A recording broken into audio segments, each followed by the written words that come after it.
এবং ওনার পরিচয় দিচ্ছে যে আমি তারেক রহমানের বিরুদ্ধে ইলেকশন করতেছি, জানো না? বলছি উপদেষ্টা হিসেবে শপথ নিয়েছেন। সংবিধান তখন ভালো ছিল, রাষ্ট্রপতিও তখন ভালো ছিল, কিন্তু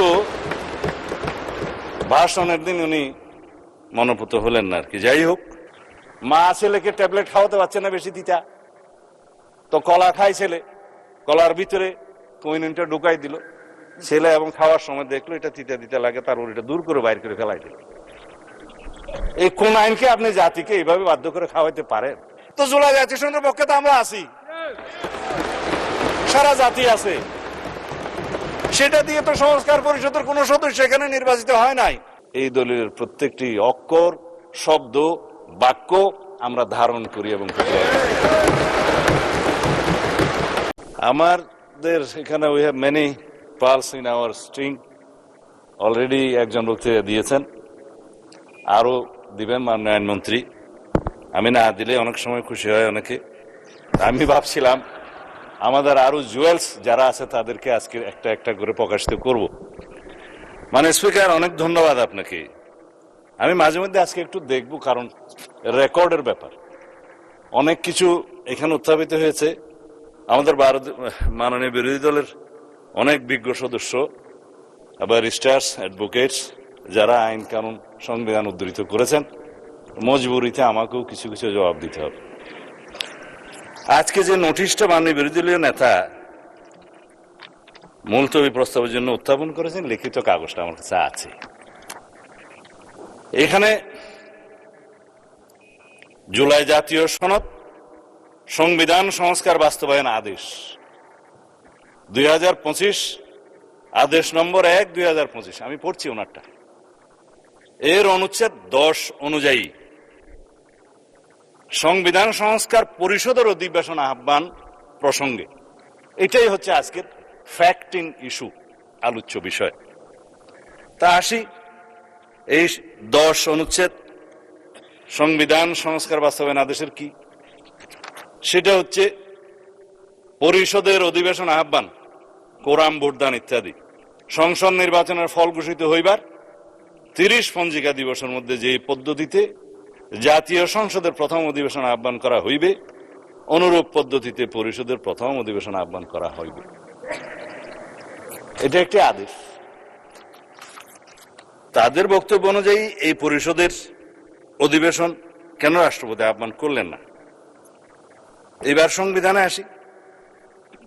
আর্টিকেল 72 অনুসারে রাষ্ট্রপতি প্রধানমন্ত্রীর পরামর্শ অনুযায়ী, লিখিত পরামর্শ অনুযায়ী সংসদের অধিবেশন, প্রথম অধিবেশন সময় স্থান নির্ধারণ করে প্রজ্ঞাপন করেছেন।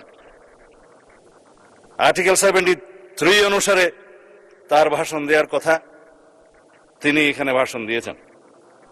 আমাদের মাননীয় বিরোধী দলের সদস্যগণ তার ভাষণ শুনতে চান নাই, ওয়াকআউট করেছেন, ভালো কথা, কিন্তু তার ভাষণের উপর আলোচনা করছেন এবং 50 ঘন্টা আলোচনা হবে ইনশাআল্লাহ।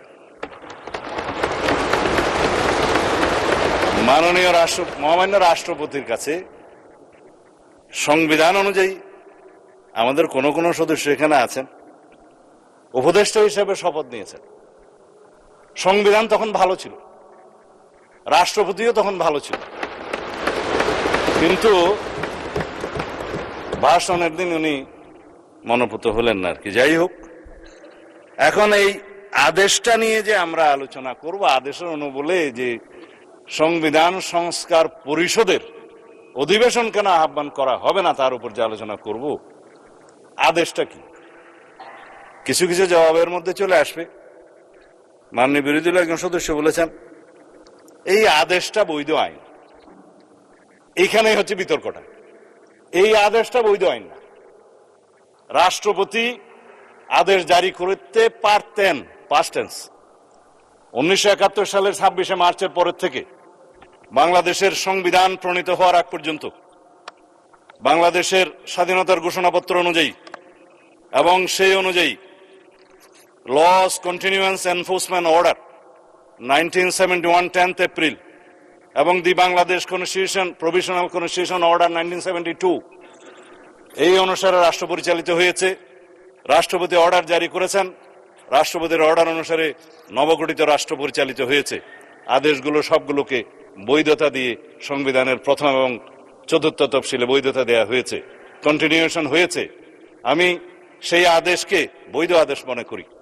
যে হাইকোর্টের আদেশ, যে রুলিং এর কথা বললেন, সেই আদেশগুলোকে আইনে পরিণত, আইন বলে স্ট্যাটাস দেওয়া হয়েছে। অবশ্যই আর্টিকেল 152 অনুসারে একটা হচ্ছে ল, আরেকটা হচ্ছে এক্সিস্টিং লস। আইন এবং প্রচলিত আইন দুই জায়গাতেই আদেশ হচ্ছে বৈধ আইন। অন্যান্য প্রথা, রুলস সবকিছু বৈধ আইন, আদেশও আইন। কিন্তু এই আদেশ হলো ছিল, কিন্তু আদেশ জারি করার ক্ষমতা 1973 সালের 7ই এপ্রিলের পর রাষ্ট্রপতির আর রইল না। চতুর্থ তফসিলের, সংবিধানের চতুর্থ তফসিলের ধারা 3 সাবসেকশন 2 সাবসেকশন 3 অনুসারে যে সমস্ত আদেশ জারি হয়েছিল সেটা বৈধ, এবং যে সমস্ত আদেশ জারি হয়েছে সেটা পরে রাষ্ট্রপতি বাংলাদেশে প্রণীত সংবিধানের সাথে সামঞ্জস্যপূর্ণতা দেওয়ার জন্য সেটা আদেশ সংশোধনও করার ক্ষমতা দেয়া হয়েছে। এবং সেখানে আপনি দেখবেন 2 বছরের টাইম লিমিট করে দেয়া হয়েছিল। আমি দেখে বললে ভালো বলি না, সেই জন্য এমনি বলি।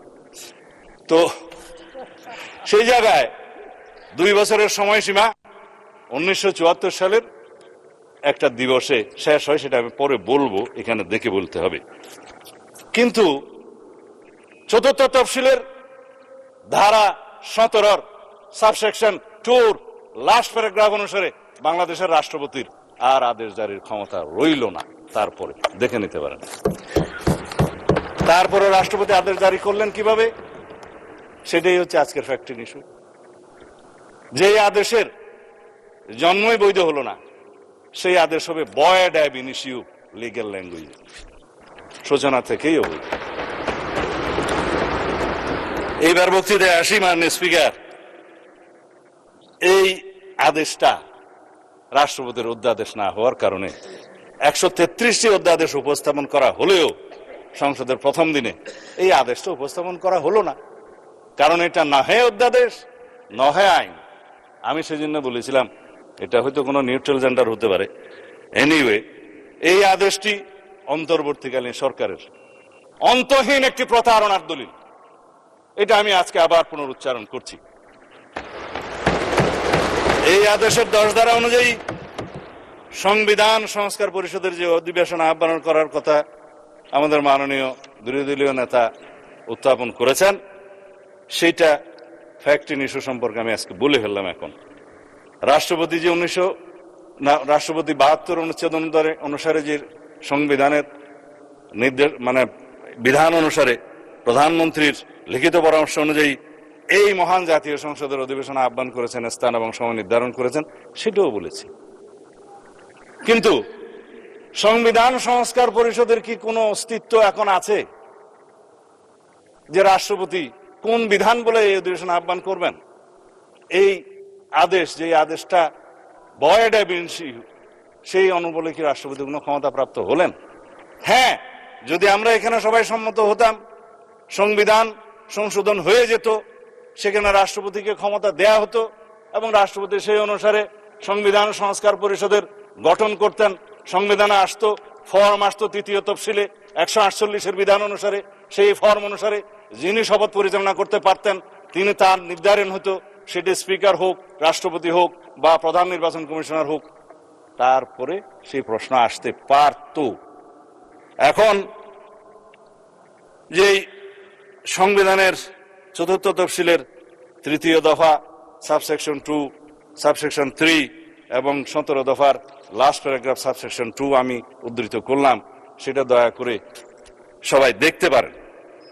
এখন কথা হলো, মাননীয় স্পিকার, এই আদেশটার অনুবলে আমরা যেটা এখানে দাবি করছি সেটা তো একটা অবৈধ আদেশ, ভয়েড অ্যাব ইনিশিও। কিন্তু আমরা যদি সংবিধান সংশোধন চাই, তাহলে সেই সংবিধান সংশোধন জাতির কাছে আজকে আমি পরিষ্কারভাবে প্রকাশ করতে চাই।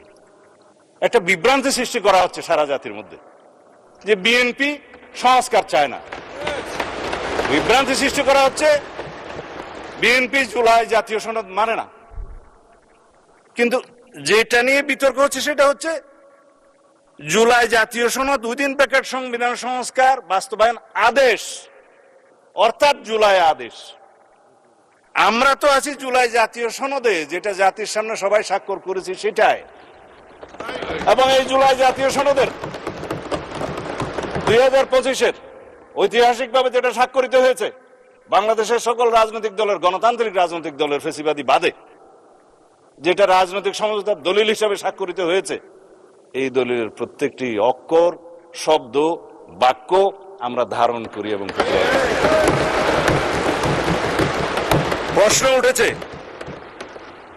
প্রশ্ন উঠেছে যে আমরা এই আদেশের অনুবলে কেন আমরা গণভোট যেটা অনুষ্ঠিত হয়েছে সেটা মানছি না।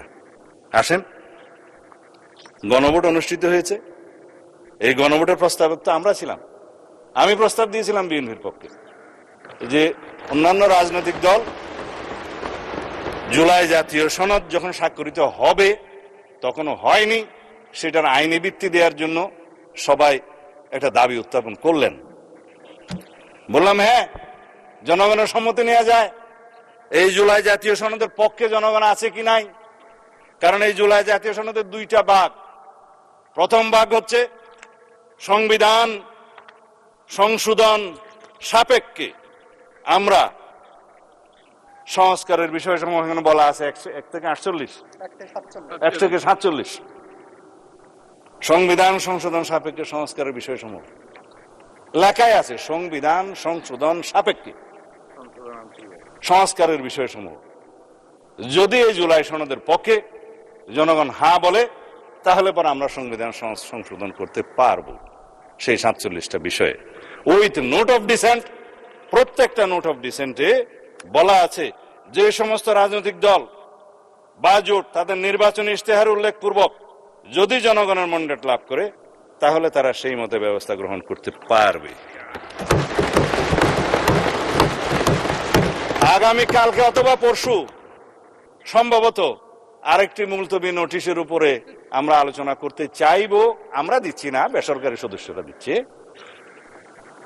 সেখানে এই জুলাই জাতীয় সনদের প্রত্যেকটি ধারা উপধারা কি কি আছে সেই বিষয়ে কথা হবে, প্রতিশ্রুতি বিষয়ে। আমি আজকে ওখানে বিস্তারিত যাব না। এটার দ্বিতীয় ভাগ হচ্ছে যে সমস্ত সংস্কারের বিষয়ে আমরা একমত হয়েছি, সেই বিষয়ের মধ্যে কিছু আইন আছে, সংশোধন করতে হবে, কানুন আছে, বিধি আছে, বিধান আছে, সেটার জন্য সংবিধান সংশোধনের প্রয়োজন হয় নাই বিধায় ইন্টারিম গভর্নমেন্ট অনেক অধ্যাদেশের মাধ্যমে সেগুলো সংশোধন করেছেন, এক্সিকিউটিভ অর্ডারের মাধ্যমেও করেছেন। আমরা এগ্রিড হয়েছি। তবে সেই সমস্ত অধ্যাদেশগুলো বিধান মতে বাংলাদেশের নির্বাচিত জাতীয় সংসদে উত্থাপন করতে হয়েছে। আর্টিকেল 93 অনুসারে আইনমন্ত্রী সেটা করেছেন। And this is the supremacy of the parliament, and this is the sovereignty of the people, and this is the sovereign house of the nation.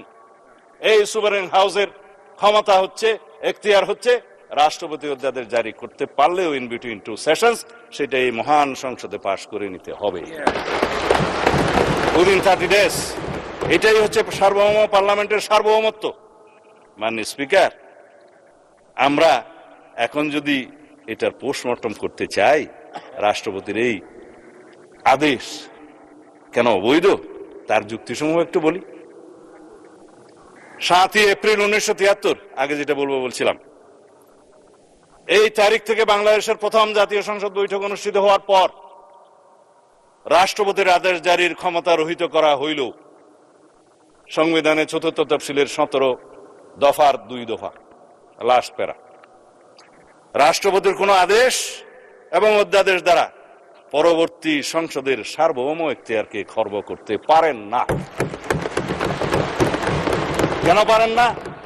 Article 7, রাষ্ট্রের সকল ক্ষমতার মালিক জনগণ, এবং সেই জনগণের সার্বভৌমত্ব এখতিয়ার প্রয়োগের মাধ্যমে এই সংবিধান হচ্ছে সর্বোচ্চ আইন। Any laws inconsistent to the constitution will be void, is void, shall be buoyed to the extent of the inconsistency. এটাই হচ্ছে supremacy of the constitution, supremacy of the house, supremacy of the people of the country. সেই 7 অনুচ্ছেদ বলে কথা বলছি। এই 7 অনুচ্ছেদে 2টা ধারা যুক্ত করেছিল fascist Hasina, 7A and 7B, যেগুলা আনকনস্টিটিউশনাল ডিক্লেয়ার হয়েছে, নাল এন্ড ভয়েড হয়েছে, আল্ট্রা ভায়ারস কনস্টিটিউশন ডিক্লেয়ার হয়েছে, বলা হয়েছে নন এস্ট, মানে ইট ওয়াজ নট দেয়ার। ভার্ডিক্ট হাইকোর্টের এখনো পর্যন্ত আপিল হয়নি। সংবিধান সংস্কার বাস্তবায়ন আদেশের দফা 4, আমি এখান থেকে লিখেছি আর কি, আইন থেকে। গণভোটের ব্যালট উত্থাপিত প্রশ্ন। দফা 8, সংবিধান সংস্কার পরিষদের সদস্য হিসেবে শপথ গ্রহণ।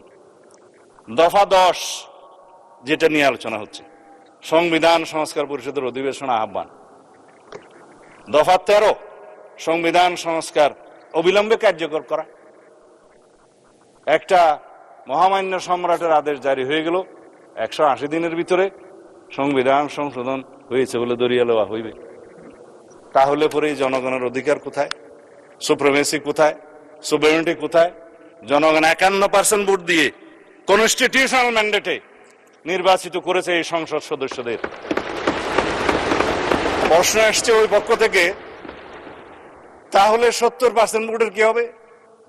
70% ভোটের এটা ফয়সালা হবে। জনরায়কে আমরা সম্মান করতে চাই, করতে হবে, কিন্তু এই 70% তো দেওয়ার কথা ছিল মাননীয় স্পিকার জুলাই জাতীয় সনদের পক্ষে আছে কি নাই সেটার উপর। আমি আগেও বলেছি, এই যে আদেশ যেটা নিয়ে কথা হচ্ছে এবং যেটার সাথে সামঞ্জস্য রেখে গণভোটের অধ্যাদেশ করা হয়েছে, সেই গণভোটের দফা 3 এবং 4, আরো কয়েকটা দফা আছে, দেখলে সময় যাবে, আমি দেখবো না। সেগুলো সামঞ্জস্যতা রেখে প্রশ্ন রেডি করা হয়েছে। জনগণকে বলছে এটা সংবিধান সংস্কার হয়ে যাবে, এর পক্ষে হাত বানাবে। কথা হচ্ছে মাননীয় স্পিকার, আর্টিকেল 93 অর্ডিন্যান্স জারির মাধ্যমেও রাষ্ট্রপতির ক্ষমতা নাই কোন সংবিধানের বিধানকে রহিত হয়, পরিবর্তন হয় সেরকম কোন আইন জারি করা, অধ্যাদেশ জারি করা। এটা তো অধ্যাদেশও নয়, এটা তো ভয়েড অ্যাব ইনিশিও একটা অর্ডার, যেটা রাষ্ট্রপতি করতেই পারেন। সেখানে কনস্টিটিউশন চেঞ্জ করার জন্য একটা আদেশ জারি হলো, তারপরে সেটার অনুবলে গণভোটের মধ্যে প্রশ্ন উত্থাপিত হলো। এগুলো সবকিছু হচ্ছে এখতিয়ার বহির্ভূত। যারাই করেছে, ইন্টারিম গভর্নমেন্ট করেছে, কনস্টিটিউশন ভায়োলেশন করেছে, অথচ সেই কনস্টিটিউশন অধীনেই তো তারা শপথ গ্রহণ করেছে। সে রাষ্ট্রপতি করতেই পারে না, এখতিয়ারটা কোথায়? তারপরে আসে এখন দফা 13, সংবিধান সংস্কার অবিলম্বে কার্যকরী হবে। সেটা বললাম, সরাসরি এটার মধ্য দিয়ে নেক্সট পার্লামেন্টকে, অর্থাৎ এই পার্লামেন্টকে, সাকসেসর পার্লামেন্টকে, পরবর্তী পার্লামেন্টের এখতিয়ারকে খর্ব করা হলো।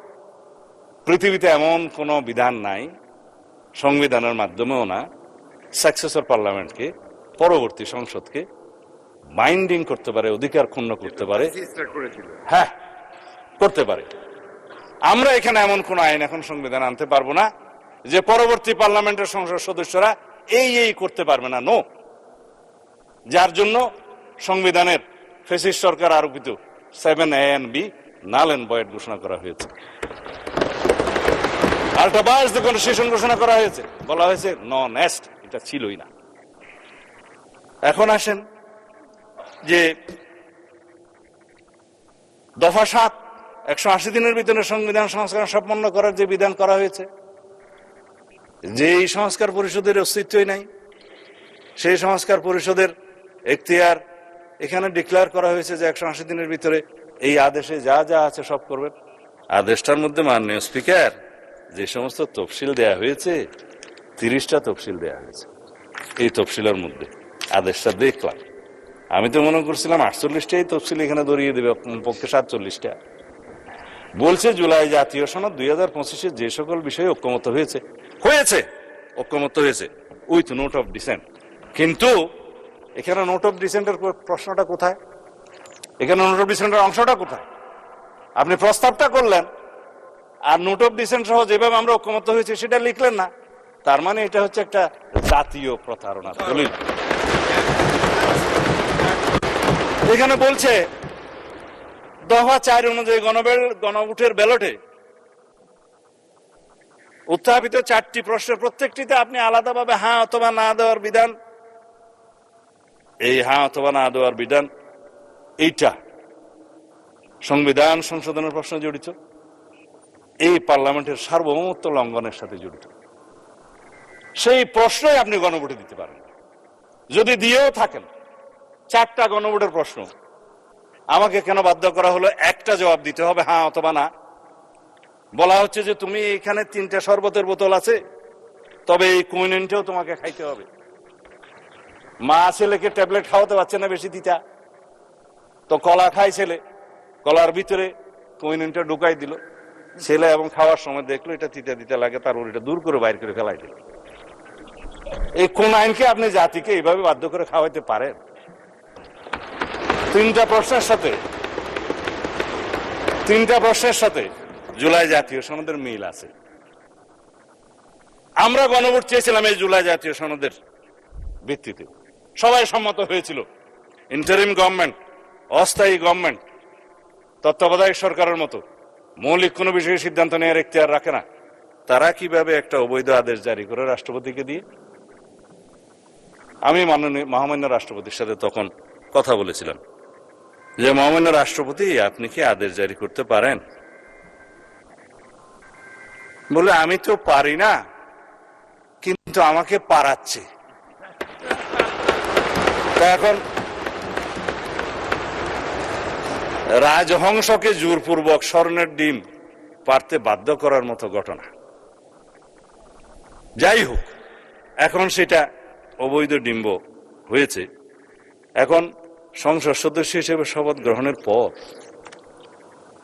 দফা 8 অনুসারে ওই আদেশেরই অস্তিত্বহীন সংবিধান সংস্কার পরিষদের সদস্য হিসেবে শপথ নেওয়ার কোনো বিধান না থাকার পরেও একজন মাননীয় ব্যারিস্টার সদস্য বলেছেন, না, আমার মাননীয় সদস্য বোধহয় ডক্টর শফিকুল ইসলাম মাসুদ বলেছেন, এই সংবিধান সংস্কার পরিষদের সদস্য হিসেবে শপথ নেওয়ার ফর্মটা আমি পটুয়াখালী থেকে আনি নাই, এখানে কে সাপ্লাই করলো? আমি একমত, প্রধান নির্বাচন কমিশনারের অফিস থেকে এই ফর্ম এখানে জাতীয় সংসদে দেওয়ার এখতিয়ার প্রধান নির্বাচন কমিশনার নাই।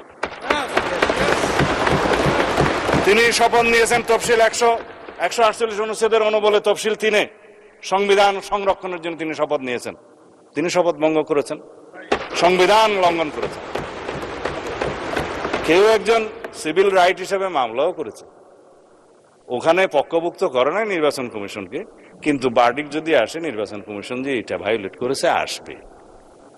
আমি মাননীয় প্রধান নির্বাচন কমিশনারকে এখানে বলা ঠিক না, যেহেতু উনি অনুপস্থিত, এটা বিধান নাই, সেজন্য গড়িয়ে বলছি, প্রশ্ন করতে পারতাম, করছি না, যে আপনি সংবিধান সংরক্ষণের জন্য শপথ নিয়েছেন, এই ফর্ম আপনাকে দাখিল করা জাতীয় সংসদের সচিবের কাছে পৌঁছে দেওয়ার কি এখতিয়ার কে দিয়েছে? কোন আইন বলে দিয়েছে? জাতীয় সংসদের সচিব এখানে উপস্থিত আছে বলতে পারি, ভায়োলেশন তো হবে না। তিনি সেই ফর্মটা আমাদের কাছেও পাঠালেন, ওনাদের কাছেও পাঠালেন। আমরা তখন আমাদের নেতৃবৃন্দ মাননীয় প্রধানমন্ত্রীর সাথে আলাপ করে বললাম, আমরা তো আজকে শপথ নিতে যাব, এখানে তো 2বার শপথ নিতে হবে। দেখা যাচ্ছে প্রথমবার শপথ নেওয়ার পরে দ্বিতীয়বার শপথ নিলে তো আগেরটা ভায়োলেশন হয়ে যাবে, এখন কি করবেন? বলে আমি তো এমপি হিসেবে নির্বাচিত হয়েছি, ব্যালটের মধ্যে একটা ধানের শীষ ছিল, আর একটা কোদাল মার্কা ছিল, আর একটা কি যেন ছিল, দাড়ির পাল্লা ছিল। আপনার খুশি হয়েছেন? ঠিক আছে, দাড়ির পাল্লাও ছিল, আচ্ছা শাপলাও ছিল না, ওনার আসনে শাপলা দাঁড়ায় নাই, ওনার আসনে সাপলাকুলি দাঁড়ায় নাই, ঢাকা 17-তে ছিল না, সেজন্য উনি না ওনার আসনে দাঁড়ায় না, ঢাকা 17-তে দাঁড়ায়। আপনাদের একজন ডাক্তার সাহেব দাঁড়াইছিল এবং ওনার পরিচয় দিছে যে আমি তারেক রহমানের বিরুদ্ধে ইলেকশন করতেছি, জানো না বলছি। তো উনি বললেন যে ব্যালেটে তো এখানে সংবিধান সংস্কার পরিষদের সদস্য হিসেবে আলাদা কোনো ব্যালেট ছিল না। ব্যালেট ছিল না ভাইস, ব্যালেট ছিল না। বললো যে এখানে এমপি নির্বাচিত হওয়ার জন্য কনস্টিটিউশনাল ম্যান্ডেট হিসেবে নির্বাচন কমিশন সংসদ সদস্যদের নির্বাচনে একটা ব্যালেট দিয়েছে, সেখানে আমরা সিলটিল দিছি। আর একটা গণভোটের ব্যালেট ছিল যে সংস্কার চাই কি চাই না, হ্যাঁ ওখানে হা না দিবে, জবরদস্তি দিয়েছে, দিল। তিনটার মধ্যে ঠিক আছে, একটার মধ্যে ঠিক নাই, চারটা প্রশ্নের মধ্যে। তো সেইটা তো আর নির্বাচিত হয় নাই, সেটা হচ্ছে জুলাই জাতীয় সনদের পক্ষে আছে কি নাই। তো জুলাই জাতীয় সনদের পক্ষে তো আমরা আছি, সারা জাতি আছে, সেটা দিয়ে তো সংস্কার পরিষদের কোন সদস্য এখানে নির্বাচিত হয় নাই। শপথ নিবেন কিভাবে? এই যে মাননীয় সদস্য গ্যাজেট নোটিফিকেশন দেখাচ্ছে, আমি তো গ্যাজেট নোটিফিকেশন দেখতে দেখতে এই 70-এর কাছাকাছি আসছি, কোনটা গ্যাজেট আর কোনটা আইন সেটাই এখন বর্ণনা করছি। এখন সার্বভৌম জাতীয় সংসদের নির্বাচিত সদস্যগণ কিভাবে নির্বাচিত? সার্বভৌম জনগণের এখতিয়ার অনুসারে তাদের প্রতিনিধি হিসাবে তারা নির্বাচিত করেছে এই সার্বভৌম জাতীয় সংসদে প্রেরণ করার জন্য। আমরা ব্যক্তিগতভাবে কেউ সার্বভৌম নই, কিন্তু এই হাউস বাংলাদেশের একমাত্র হাউস যেটা সুভারেন, যেখানে যেই আলোচনায় আপনি করবেন এটা আদালতে নেওয়া যাবে না। এটাই হচ্ছে সার্বভৌমত্বের প্রকাশ। জনগণের সার্বভৌমত্ব, জনগণ জনপ্রতিনিধি নির্বাচিত করে সাংবিধানিক ভোটের মাধ্যমে আমাদের এখানে পাঠাইছে। আর একটা ভোট যেটা গণভোট হয়েছে সেটা সংস্কারের পক্ষে আছে কিনা হ্যাঁ অথবা না বলে। আমার এই এখতিয়ার সংসদ সদস্য হিসেবে, এই সার্বভৌম সংসদের এখতিয়ার কি একটা গণভোটের সংস্কারের হ্যাঁ অথবা না দিয়ে 70% কথা যেটা বলছে সেটা কি ভায়োলেট করা যায়? তারা তো বলেছে আপনি সংস্কার চান কি চান না, চেয়েছে, আমরা তো সংস্কার চাই, কিন্তু কিসের ভিত্তিতে চাই? যেটা রাজনৈতিক সমঝোতার দলিল হিসাবে জুলাই জাতীয় সনদ 2025 ভবিষ্যতের পথরেখা যেটা স্বাক্ষরিত হয়েছে ঐতিহাসিকভাবে, সেটার ভিত্তিতে সংস্কার চাই। আর প্রশ্ন উঠতে পারে গণভোট এবং তার ফলাফলের কি হবে? বলে ফেললাম, অসাংবিধানিক আদেশের অনুবলে বেআইনি কোনো আদেশের মাধ্যমে কোনো কিছুই বৈধতা পেতে পারে না মাননীয় স্পিকার। এই উক্ত জুলাই জাতীয় সনদ, সংবিধান সংস্কার বাস্তবায়ন আদেশ 2025 এবং গণভোট অধ্যাদেশ 2025, এই দুইটারই বৈধতা উচ্চ আদালতে চ্যালেঞ্জ করা হয়েছে, যা বিচারাধীন এবং রুল জারি হয়েছে বলে শুনলাম। অতএব বিচারাধীন বিষয়ে পার্লামেন্টে বিতর্ক হবে কি হবে না সেটা আলাদা বিতর্ক হতে পারে, এই বিতর্ক এখানে হবে কি হবে না। বাংলাদেশ জাতীয়তাবাদী দল বিএনপি এই স্বাক্ষরিত জুলাই জাতীয় সনদ 2025 এর প্রতিটি অক্ষর, শব্দ, বাক্যকে ধারণ করে বাস্তবায়নের জন্য জাতির কাছে আমরা অঙ্গীকার আবদ্ধ। আমরা জুলাই জাতীয় সনদের আলোকে জুলাই ছাত্র গণ অভ্যুত্থানের 2024-এর শহীদের আকাঙ্ক্ষা এবং জাতির প্রত্যাশা পূরণের প্রতিশ্রুতিবদ্ধ। এদেশের জনগণ বিএনপির নির্বাচনী ইশতেহার সমর্থন করে শতকরা 51% ভোট দিয়ে তাদের ম্যান্ডেট দিয়েছে বিএনপিকে। কিন্তু আমরা সরকারি দল, বিরোধী দল সবাইকে নিয়ে এই মহান জাতীয় সংসদে সমঝোতার ভিত্তিতে আলাপ আলোচনার মধ্য দিয়ে সংবিধানের গণতান্ত্রিক সংশোধনী আনতে চাই। বাংলাদেশের মানুষের বিশাল জনপ্রত্যাশার প্রতি আমরা সকলেই দায়বদ্ধ। আমি এখন কনক্লুড করবো, এরপরে পলিটিক্যাল বক্তব্য আমি দেব না, কারণ সময় বোধহয় বেশি নাই। হ্যাঁ, আচ্ছা 1 মিনিট সময় আছে আপনার। ঠিক আছে, আমি 1 মিনিটে, আপনারা একেবারে না বললেও ভালো, তাই আমি আহ্বান জানাচ্ছি মানে স্পিকার আসুন, আমরা সংবিধানের গণতান্ত্রিক সংস্কারের মাধ্যমে, সংশোধনের মাধ্যমে রাষ্ট্র কাঠামো মেরামতের ঐতিহাসিক অঙ্গীকার প্রতিপালন করি। সেজন্য আমি আজকে এই মহান জাতীয় সংসদে প্রস্তাব রাখছি on behalf of our leader of the house. জাতীয় সংসদে প্রতিনিধিত্বকারী সকল রাজনৈতিক দলের এবং স্বতন্ত্র সদস্যদের সমন্বয়ে সংবিধান সংশোধনের জন্য একটি সংসদীয় বিশেষ কমিটি গঠন করি এবং উক্ত কমিটিতে আমরা সকলে মিলে আলাপ আলোচনা করে সমঝোতার মাধ্যমে জনপ্রত্যাশিত সংবিধান সংশোধনী বিল এই মহান জাতীয় সংসদে উত্থাপন করি এবং সেটা সমঝোতার মাধ্যমে আমরা